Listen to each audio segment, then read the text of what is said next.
तुझी एक गोष्ट तुला प्रचंड महाग पडते आणि ह्याच गोष्टीमुळे तुझा घात होतोय. ती गोष्ट कोणती माहितीये? नाही ओळखलंस? मला सांग, एक धारदार शस्त्र दिसायला सुरेख आहे, पण अनेक वर्ष तसंच पेटीत ठेवून दिलं तर त्याला त्याच्या नकळत गंज पकडतो, हो ना?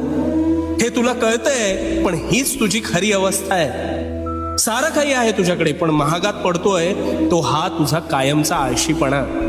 हो, अगदी जन्मापासून आत्तापर्यंत तुला ही जी ऐशोआरामी जीवन जगण्याची आयती घातक कला अंगवळणी पडली आहे ना, हीच घात करतेय बघ तुझा. स्वतः आळसाच्या समुद्रात लोळतोस आणि मग माझ्यातच काहीतरी कमी आहे हा थोतांड विचार करत बसतोस. तुझ्यातला कमीपणा काय माहितीये? स्वतःला कमी लेखणं हा तुझ्यातला कमीपणा. आळसाला आपला मित्र बनवणं हा तुझ्यातला कमीपणा.